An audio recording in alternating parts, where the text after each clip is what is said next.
Olá, eu estou lançando meu curso A História do Brasil. Vocês me conhecem, sou o professor Dr. Marco Antônio Villa e o objetivo é dar uma visão geral do que há de mais moderno na historiografia brasileira sobre o tema História do Brasil. Tenho certeza que vocês vão gostar. Olá, estamos começando o nosso boletim Marco Antônio Villa, aproveitando um feriado para fazer uma discussão, vamos chamar assim, um pouco mais estrutural, como falávamos antigamente, né? Eu tenho até um texto que eu anotei algumas ideias aqui, que eu queria passando, comentando, depois dar um fecho final, porque acho que nós temos todas as condições para voltar a crescer, né? A grande questão é como, e quando e de que forma, né?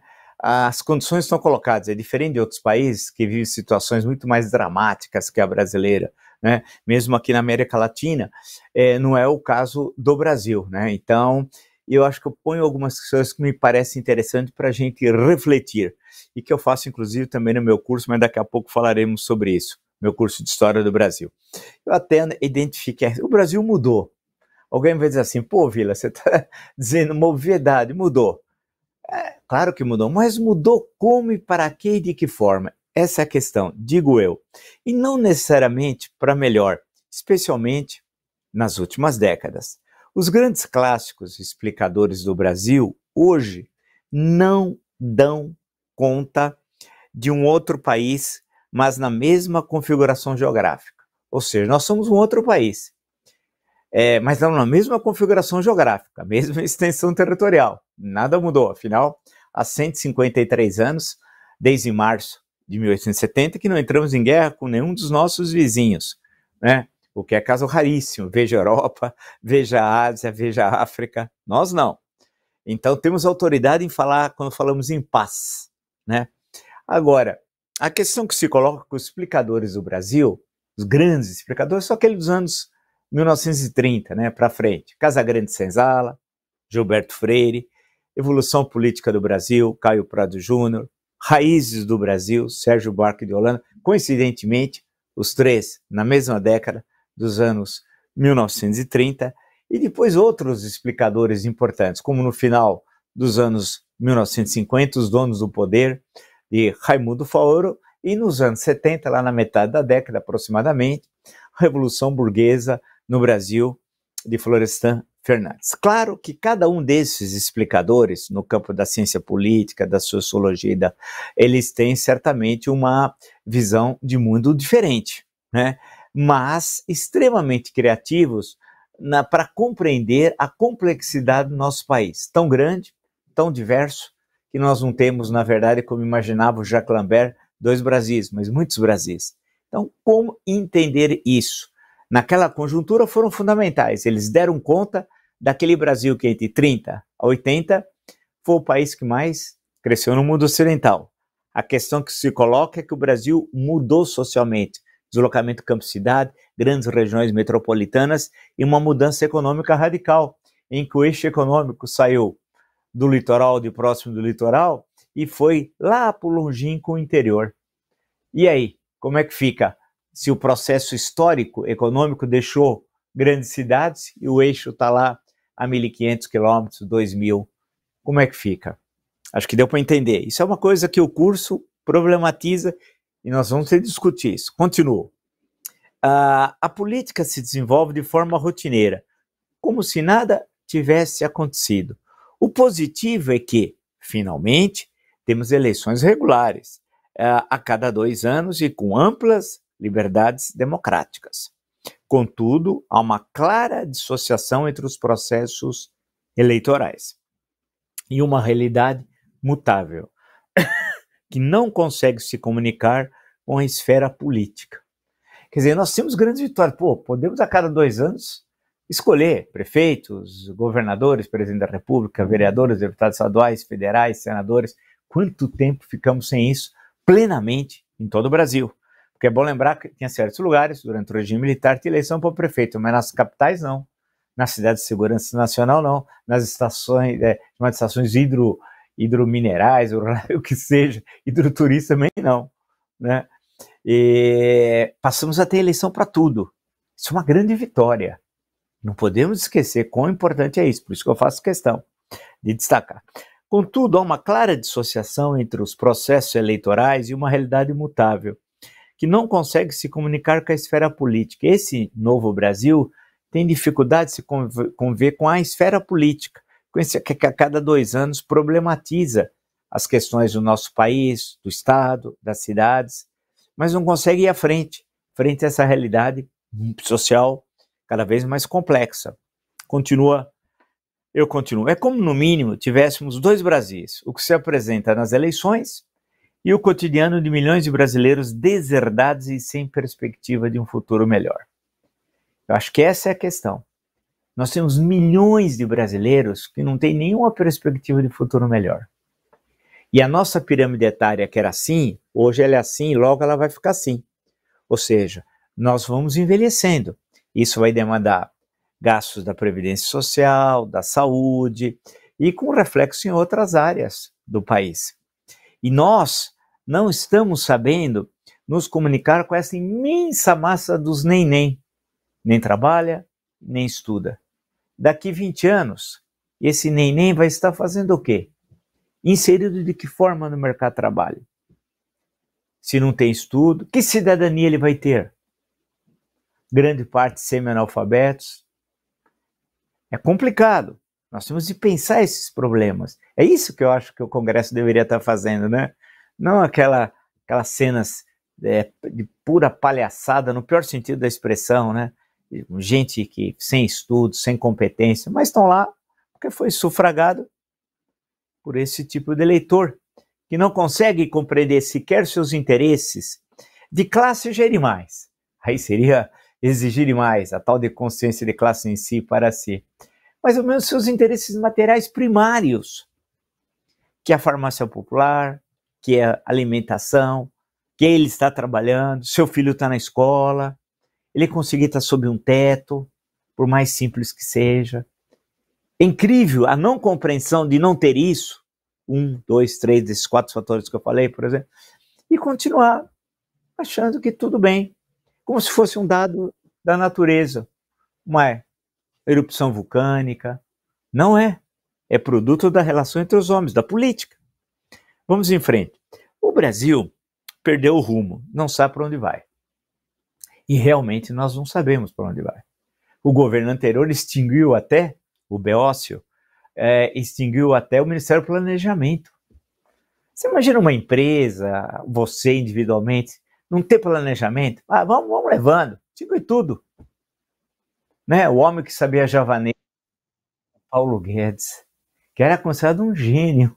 O Paulo Guedes, um gênio. É o homem que sabia javanês do Lima Barreto. O Brasil perdeu o rumo, não sabe para onde vai. E não é um processo que começou ontem. Não. É um desgaste paulatino do que poderia ser e do que é. Com a tendência, se nada de profundo e eficaz for realizado, ficar ainda mais empobrecido em ideias, realizações, projetos e principalmente na construção da cidadania e de um país próspero. Quer dizer, nós podemos mudar, temos condições para mudar, agora precisamos mudar. E aí é a esfera política, e aí é o cidadão. Entender que ele é cidadão. Aí parece o Gonzaguinha, né? Lembrar a passagem do Gonzaguinha. As pessoas têm de entender, o Paulo, a Maria, o José, os que estão naquele, o que é ser cidadão. É a primeira coisa para lutar pela cidadania e fazer parte de uma república. Tudo no sentido clássico. Né? Portanto, é um trabalho de educação política. Os partidos não fazem. Não fazem, tem dinheiro. No fundo partidário, a lei acho que obriga 30% para as fundações, mas não faz. Faz aquelas propagandas idiotas da TV. Né? Aquelas coisas ridículas. Não sei quem, não sei o quê, não sei o quê, não sei o quê. Aquelas propagandas obrigadas, não fazem nada. As escolas poderiam fazer, não no sentido político partidário, panfletário, mas não tem no conteúdo programático. A sociedade civil, então, tem um esforço ali, outro acolá, mas num país de 215 milhões de habitantes, é quase uma gota no oceano. Vamos em frente. A elite rastaquera nada a ver, esse é o conceito meu. A elite rastaquera nada a ver. Para ela, tudo está ótimo. Afinal, somos um país com uma das maiores concentrações de renda, que é uma vergonha, hein? Estamos sempre em terceiro lugar, quarto, segundo no mundo. Vou repetir. A elite rastaquera nada a ver. Para ela, tudo está ótimo. Afinal, somos um país com uma das maiores concentrações de renda. A incompreensão é tão grande, e aí no campo cognitivo, que foi saudado com ruidosos aplausos a afirmação crítica de uma deputada de que Goiânia era uma das cidades brasileiras com maior nível de desigualdade de renda. Isto, por mais incrível que pareça, foi entendido como um sinal de prosperidade, independentemente se o dado estiver correto ou não. Foi uma cena que eu assisti, eu revi. Eu falei, não é possível. Eles começaram a aplaudir, que legal, temos uma grande concentração de renda. Eles aplaudiam. Eu não sei se o dado é real ou não, teria de estudar, olhar, ver.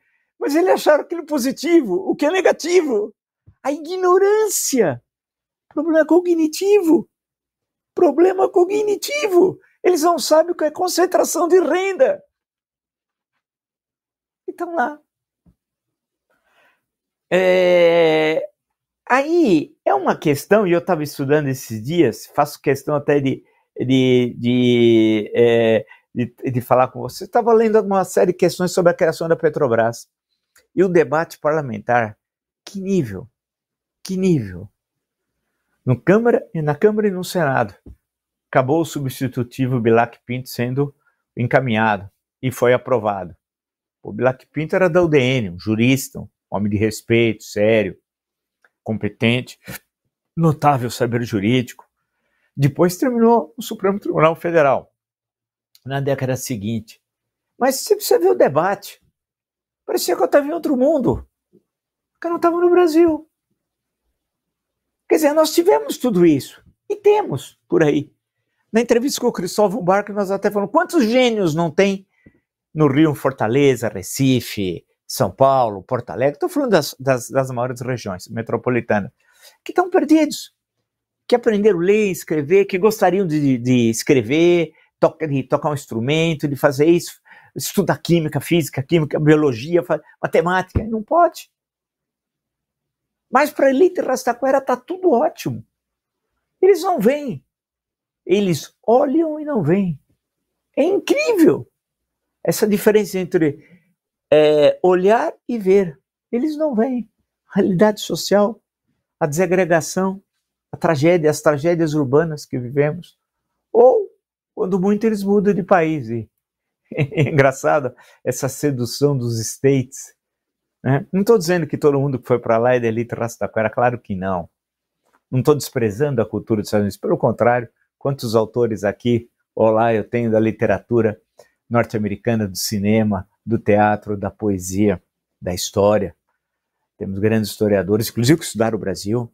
Não é isso. Estou falando de elite rastaquera, para onde ela vai e o que ela faz. Vamos em frente. O mundo nunca passou por transformações tão radicais, profundas e rápidas no tempo como agora. Nunca. São as mudanças mais radicais, em curto espaço de tempo, e mais profundas. O Brasil assiste esse momento da história quase que inerte. Quase que inerte. Um ou outro setor capta esta mudança, mas a maioria nada a ver. Ou prefere fechar os olhos para os interesses nacionais e priorizar seus interesses pessoais ou classistas, se assim preferir. Sempre foi assim? Vamos pensar um pouco a história do Brasil e o meu curso e as 11 aulas. Vamos dar uma olhadinha. É uma breve interrupção. Vamos lá. Olá, eu estou lançando meu curso A História do Brasil. Vocês me conhecem, sou o professor Dr. Marco Antônio Villa e o objetivo é dar uma visão geral do que há de mais moderno na historiografia brasileira sobre o tema História do Brasil. Tenho certeza que vocês vão gostar. Vocês viram que a promessa era de uma coisa rápida e rasteira, e rápido e rasteiro. A questão que se coloca agora, e essa é uma questão importantíssima, e é de que nós temos de encontrar o caminho, né? O caminho do desenvolvimento, retomar aquilo que nós fizemos tão bem durante 50 anos, especialmente entre 1930 e 1980. Temos que retomar aquilo. Então, tem uma questão aqui. A desindustrialização é apenas um aspecto deste processo. É uma coisa que me preocupa muito. E vocês veem quantas vezes eu falo isso com os entrevistados. É grave, muito grave. Estamos caminhando celeremente para uma estrutura neocolonial. E é verdade. Estamos caminhando celeremente para uma estrutura neocolonial. É um grande salto para trás. Mais ainda, esse momento que já se manifesta nos últimos 30 anos, de forma clara, vai agravando o quadro social. As metrópoles foram se transformando em cidades sem futuro profissional. Ninguém fala isso, hein? Está falando desse espaço aqui. No máximo, uma ou outra desenvolve seu setor de serviços. Mas isso não basta, pensando no sentido mais amplo, no sentido nacional. Eu acho que aqui é importantíssimo, olha. As metrópoles foram se transformando em cidades sem futuro profissional. No máximo, uma ou outra desenvolve seu setor de serviços, mas isso não basta pensando no sentido mais amplo, no sentido nacional. Então nós estamos numa encruzilhada terrível e não conseguimos definir para onde vamos. Claro que eu lembrei o filme do Kurosawa, Yojimbo. É aquela coisa, o Toshiro Mifune, grande ator japonês, seu preferido ator, chega naquela encruzilhada, pega um galho, lembra? Joga pro ar assim, cai, era para lá o caminho, ele vai. Podia, se caísse pro lado e cair, ele ia para lá. Nós somos uma espécie de Toshiro Mifune multiplicar por 215 milhões, e sem galho na mão. E estamos parados. Para onde vamos? Para lá, para cá? Não sabemos. Simplesmente não sabemos. Porque isso sequer é colocado para discussão no locus adequado. Como, por exemplo, a Câmara dos Vereadores para uma cidade, Assembleia Legislativa para um estado, e especialmente no Congresso Nacional para o país. Né? Aí você vai dizer o seguinte, mais da metade ali sequer tem condições de discutir essas questões. Pode ser que você tenha razão, mas eles foram eleitos. O que fazer? Vai ter que discutir com eles. Aqui em São Paulo, com a pistoleira dos Jardins. Você vai tentar discutir com a pistoleira, se é que ela não vai ser caçada. O Bananinha, se é que não vai ser caçado, porque tem de ser caçado. O Bananinha é falsificador, né? É um falsificador. E outros, que agora tem gente que quer ser prefeito da capital e não mora em São Paulo. Pô, alto lá, né? Onde estamos? Continua esse que vos fala. Precisamos entender que Brasil é este, para daí traçar um quadro de como poderemos retornar ao desenvolvimentismo com o formato do século XXI. Por isso que eu fiz questão de colocar isso. Primeiro precisa entender o que está acontecendo. Após entender, traçar políticas. Não é o desenvolvimentismo da CEPAL do século XX. Claro que não. Da Comissão Econômica Peruana. É um outro desenvolvimentismo. Mas qual? Aí é que é o grande desafio. Não é ficar nessa discussão dessa picuinha, agronegócio versus propriedade familiar, porque o ministro da Agricultura... Isso é ridículo. Isso é ridículo. São discussões de um primarismo absoluto. Ou falar em carro popular, está errado. Falar em carro popular e dizer que tem 3 meses esse incentivo. Então é uma questão tributária. Quando se fala em carro popular, a questão é outra. É você ter uma linha de produção, não é questão tributária, é uma linha de produção que você constrói um carro popular. E agora não é mais o carro, agora são ônibus e caminhões. Mas espera um pouquinho. O que é um ônibus popular? O que é um caminhão popular? Está errado. É só questão tributária, não. Quando você está falando em carro popular, é uma construção de uma linha de montagem de um carro popular, que não necessariamente precisa ter um incentivo fiscal, terá um pequeno incentivo, mas é outra coisa. E não é por 2, 3 meses. É por um período de tempo médio. É inacreditável, eu vejo coisa. E quando foi falado no programa, e eu falei aqui, apoiei naquele sentido, foi falado na Fiesp. E só não foi lançado porque havia ainda uma esclarecer pontos entre os ministérios da Indústria, Comércio e Fazenda, vocês lembram? Lembro. Então, agora começa a falar em ônibus e caminhões. Tá errado. Essa não é a questão. Então, eu acho que esse é o desafio do curso. É dar base a vocês que é preciso estudar a história do Brasil, entendê-la, ver a complexidade do nosso país, que não é simples. O Tom Jobim dizia que o Brasil não é um país para principiantes. É complicado entender isso daqui.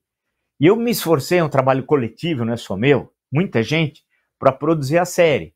São 11 aulas, justamente com esse tipo de preocupação também. Porque nós chegamos aos tempos recentes e precisamos entender para onde vamos. Agora, a gente não vai para qualquer lugar, a gente vai porque temos uma história. A história é que pode nos ditar o caminho. É ela que vai apontar para lá, para cá, porque com as experiências que nós temos. Ortega y Gasset, o homem, ele e suas circunstâncias. É isso. Espero que vocês tenham gostado desse nosso encontro, aproveitando um feriado, fazendo uma reflexão. Olha aqui, tem de ser uma reflexão profunda para compreender, porque os trabalhos mais recentes de compreensão do que está ocorrendo são primários, panfletários, ridículos. Comecei a ler um que me mandaram, não passei da página 10. Péssimo, péssimo. Então, essa é a questão. E eu acho que o nosso curso acaba ajudando bastante a história do Brasil e esses encontros e as questões que vocês vão levantar e com sempre muita inteligência aí nos comentários pelos nossos entrevistados. Idem. Pô, vão ter uma semana que vem agitadíssima, prepara-se, vai ser, ó. Então é por aí, é esse o nosso caminho, a nossa discussão, a nossa análise do que está ocorrendo e tentar saber assim, o Brasil mudou, o Brasil precisa voltar a se desenvolver, para onde vamos e de que forma vamos voltar ao bom caminho do crescimento econômico. É isso, fecha o concurso, com o curso, não com concurso, e nos encontramos amanhã. Até! Olá, eu estou lançando meu curso A História do Brasil. Vocês me conhecem, sou o professor Dr. Marco Antônio Villa e o objetivo é dar uma visão geral do que há de mais moderno na historiografia brasileira sobre o tema História do Brasil. Tenho certeza que vocês vão gostar.